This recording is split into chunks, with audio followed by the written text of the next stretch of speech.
time to finish this. Kill the bastard, right now. Jeffrey Hawk makes his move, rounds the corner of his trailer. He squints, sees footprints in the soft ground. Bingo. Crouches low, belly skimming over the dirt. A crowd roars from the circus tent 300 yards away. He uses the sounds to conceal his movement. Then he sees it, the shadow of his chosen victim. Focus. Bring on the carnival of carnage. He shifts his weight to his back foot and springs. I'll shred you up good, you son of a bitch! He grabs the raccoon, ripping the creature from his trash can. They tumble. Garbage spills to the ground. Sharp pain and dull discomfort as he rolls through broken glass, cigarette butts, and half-eaten corn dogs. This is the last time you invade my trash! The raccoon twists, snaps at air until finding a fat chunk of flesh. Ah, damn it! Jeffrey loses his grip, recovers just in time to grab a bushy tail. He's on the defensive, swings the animal around, whirling it like a lasso. He loses his grip. The raccoon soars through the air, reaching incredible heights. The squealing, thrashing silhouette of the woodland creature flies over the backdrop of a full moon. Majestic. It arcs downwards and lands safely in a tree. Blast it all to hell! With a furious hiss, the raccoon scurries into the foliage and disappears. Scram, you hairball! Touch my garbage again and I'll make a balloon animal out of your intestines! He wipes a smear of blood onto his pants. A blaring of trumpets rings through the night, coming from the circus tent in the distance. The acrobats are taking the stage. He had nearly forgotten his plan. There's hope for this night yet. Jeffrey hurries into the circus tent, anticipation buzzing through his veins. He stands at the back of the bleachers, avoiding the gawking, idiotic crowd. All eyes are glued to the trapeze artist swinging above. They have no idea. The best comedy is unexpected, and only Jeffrey knows the punchline. He greased the second trapeze an hour ago. Spotlights, a drum roll, the acrobat flips through the air, grabs the next trapeze and, whoops, slips right off. Down, down, splat. The sudden and exhilarating crunch of breaking bones, but nothing compares to the splat. The splat makes it all worth it, like a ripe tomato thrown against the wall, and then silence. 100 people in shock. Trauma forming in their brains, future nightmares being scripted. The moment broken by a single woman's scream, followed by 100 more. Jeffrey can't hold it in any longer. He bellows laughter, nearly suffocates with glee. No one can hear over the turmoil. Half the crowd rushes to the exit, needing air, needing to be sick, needing a stiff drink. What a show! Jeffrey chuckles, wipes his tears, and then, oh my, his eyes glaze over. So many fingers pass by, hundreds of them. He's a kid in a candy shop, and the possibilities are measured by the handful. He's paralyzed with indecision. As the crowd streams by, he appraises their hands. Long fingers, stout fingers, pristine and ugly. Don't be greedy now. You get one. Gotta keep things quiet. The fuzz will be snooping after the trapezist's accident. He spots a candidate worth his attention. 3 inches on the left hand of a young woman. Smoother knuckles than the norm. What does it taste like? Candy apple, maybe? Or brass? Why brass? With considerable effort, the memory arises. A first-grade teacher with a similar finger who used to wear cheap rings. He was a brat, but she was too hard on him. A burst of endorphins tickles his spine.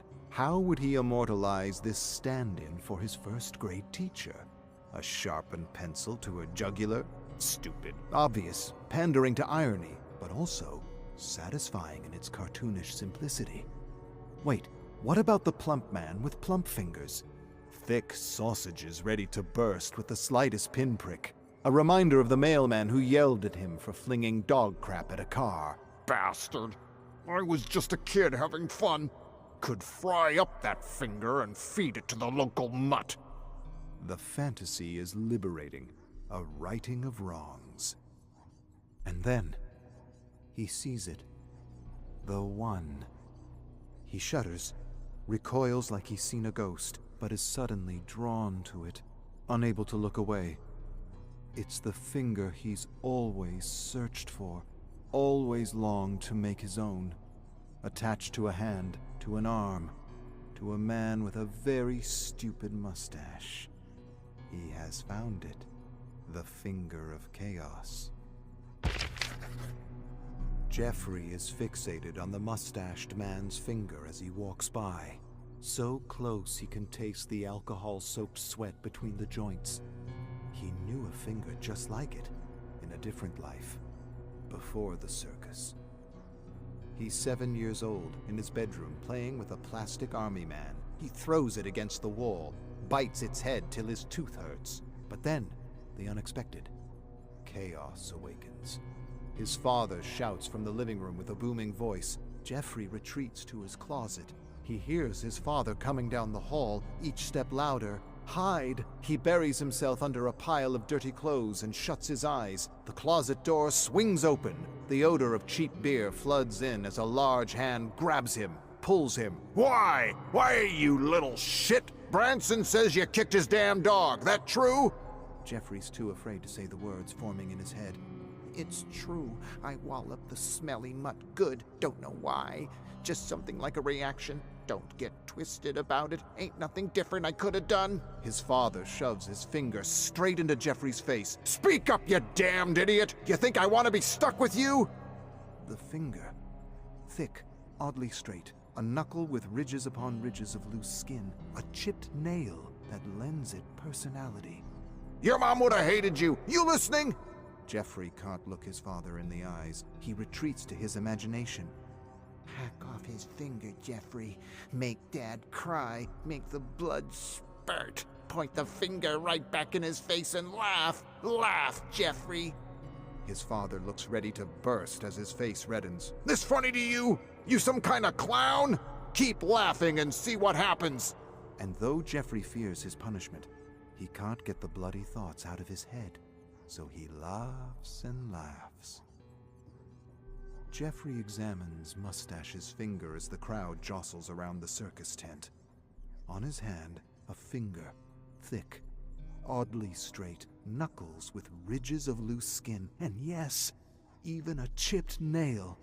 It may not be the original, but damn, it'll do nicely. Jeffrey barrels through the crowd, keeping an eye on the mustached man and his index finger. He pushes a lady aside, strong-arms a man. Move along, you jerks!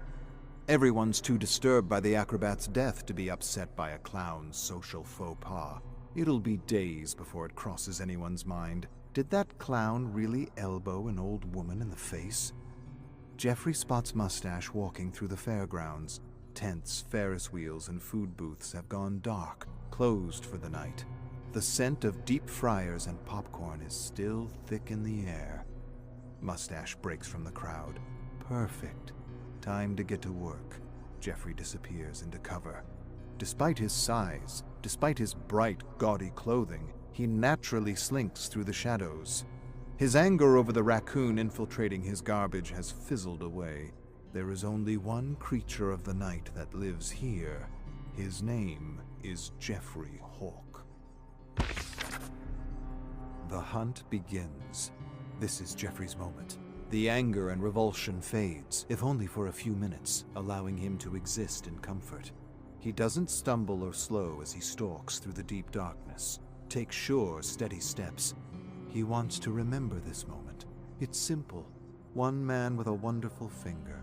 One clown that's going to kill him. If only that was the whole of history, the entirety of existence. Wipe out the jealousy, betrayal, and greed, the tax collectors and nosy neighbors, the dogs that bark all night, the women who lead men on, the endless stream of cars and the suitcases full of lies. Erase the whole overwhelming thing, the pain that ties it together. He doesn't want to be part of it. He was never good at it anyway. Leave one simple moment. A clown, a man, and a murder. He's jolted from his tranquility as a branch snaps underneath his foot. 30 paces ahead, Mustache straightens up like a meerkat, swings his head around. He knows something's out there, something unseen. Hello?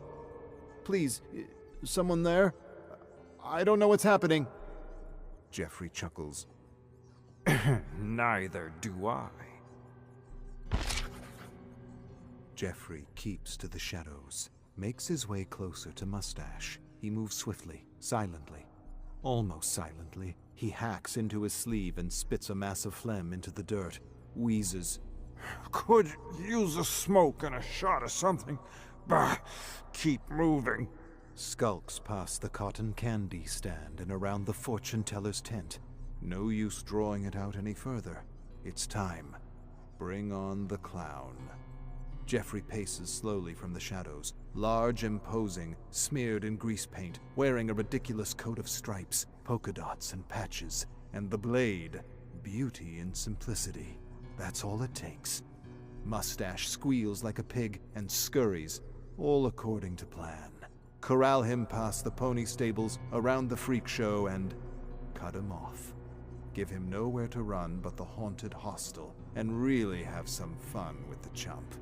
Mustache sprints towards the rundown shack, covered in spatters of red paint and cheap imitation spiderwebs. But then, he turns. Beelines away from the haunted hostel and towards... no, not that. The fun house of friendship. All the makeup in the world can't cover the disgust. A deep, resigned sigh. Jeffrey stands in front of a bright pink and blue building painted in smiling, cartoonish faces of giraffes, elephants, and bears. A sign on the front says, 50 cents admission. You're in for a ton of safe, friendly fun. Oh, damn it all. Darkness. Jeffrey hears Mustache bumping around up ahead, but can't see a thing. He fumbles with wires, jams them at a wall, searching for an outlet. Bingo. Colorful lights flood over him. Playful music fills the area. An animatronic dog stares at Jeffrey with dead plastic eyes. Let's be friends. Jeffrey delivers a solid kick to the dog's chest. Let's be moving on. As soon as Jeffrey reaches the hall, he's overtaken by a teddy bear parade.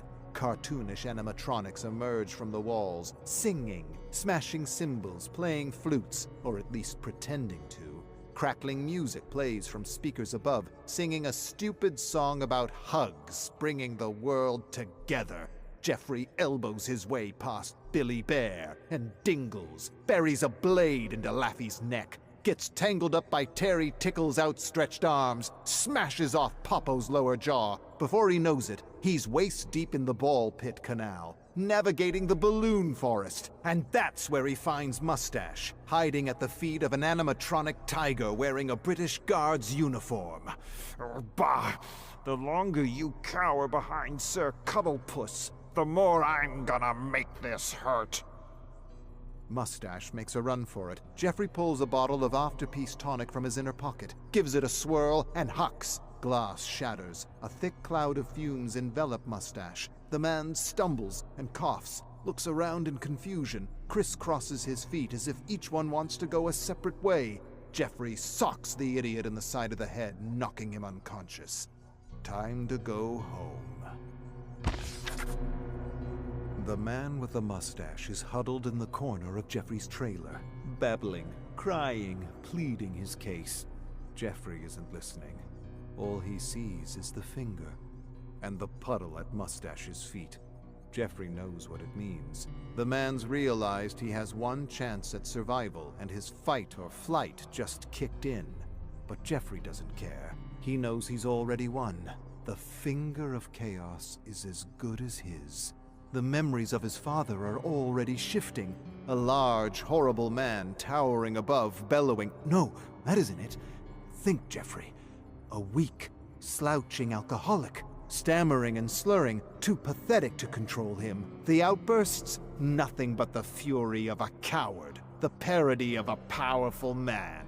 A joke. Mustache jumps up, reaches for the bottles of chemicals on the counter. Predictable. Jeffrey bellows laughter as he grabs the man's neck and slams him to the floor. Puts his full weight onto Mustache, grips his throat and squeezes. You want to play with chemicals, do ya? I don't even know what'd happen if those mixed. Hallucinations, euphoria, uncontrolled flatulence, death. Jeffrey thinks this over as he repeatedly smacks Mustache's head into the floor. They all sound like hilarious endings, and why not add some uncertainty to the mix?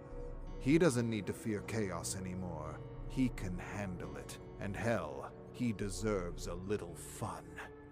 You want to play one last game? Okay, Mustache, let's play.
Subscribe to Lady Judge, cause she's my friend till the end.